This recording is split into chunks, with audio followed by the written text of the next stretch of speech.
In this lesson, I'm going to go ahead and give you a detailed explanation of this Fry Render Object Properties window button here. I'm also including this scene file along with the tutorial so that you can go ahead and follow along with us. As you can see, we have a simple polygon plane and 3 polygon spheres in our scene. And I'm going to turn these into independent light controls in this lesson.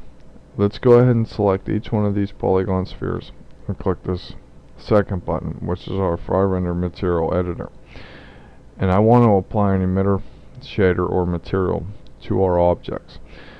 And for this lesson, we're going to use this 100 watt studio lamp material. Over here on the right, you can control the intensity of the emitter simply by changing these settings. The multiplier here means it's going to multiply the intensity line. So if you say turn this up to 500, if you multiply that by 1, it's going to stay at 500 units. But if you multiply it by, say, 10, which would be 5,000 units, it's obviously going to be a little bit brighter light. Multiply that by 100, that's going to be a very bright light. Or if you multiply that by 1,000, it's going to be an excessively bright light.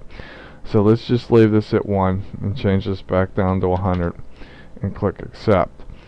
That's just your standard 100 unit light. And as you can see, these objects have now turned green, which means that the material has been applied successfully to these materials.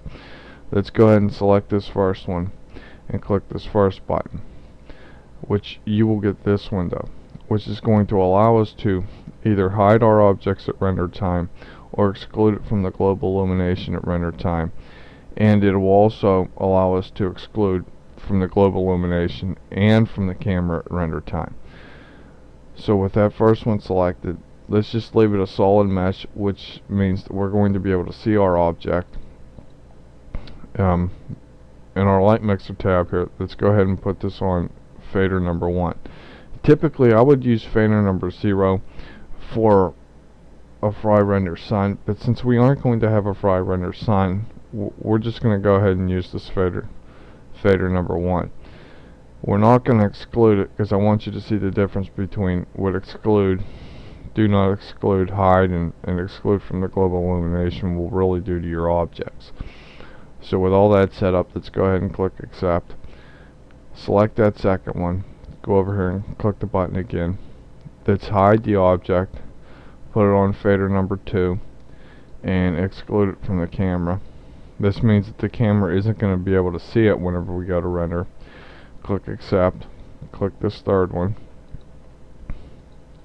We're going to hide the mesh, put it on fader number 3, and exclude it completely, which is pretty much the same thing as the global illumination. But if you just exclude it from the global illumination, it just isn't going to add to an interior room. So let's just exclude it completely. Click accept. We want to go ahead and create a Fry Render camera. Go to panels, and I'm just selecting my camera so that I can view through the camera here. Scroll back so that we can get in a position here to render and see these lights. Go over here into our render globals, choose to render with Fry Render, go into our settings tab, open our render settings. We just want to render a single frame, or you can go ahead and render, like a certain number of frames. So if you wanted to do frame 1, frame 20, frame 200, you can set that, and each frame would be separated by a comma. Just choose our size, which would be 480 by 360. In our ignition tab, we want to simply just export an RCS and execute Fry Render. So whenever we go to hit the render button, it's going to open Fry Render or Aerion Render and go ahead and start rendering. The kernel here means that we can either render with a regular Fry Render or the TuneCore render, which would basically turn it into a cartoon at render time. We're just going to leave the rest of these, the way they are. Click accept. Open our environment settings, and since we don't want to use the sun, I simply uncheck that. Click accept. Close this window and go ahead and click the render button. It's going to launch fry render here. And as you can see, once I hit the render button, it automatically launched fry render. Now let me go ahead and stop this here. Move this up a little bit.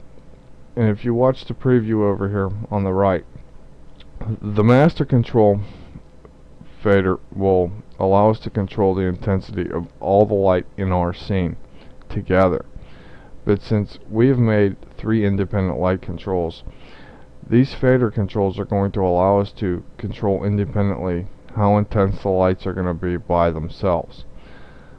But as you can see, this third one, looking over here on the right, doesn't have anything. But that's because we have chosen to exclude it completely, which means that it doesn't add to the global illumination or any light in the scene at all. The second one, we simply just hid the object, so it'll still add light to the scene. This first one, we didn't do anything to it really other than make it its own fader control. So you can still control the intensity of the light,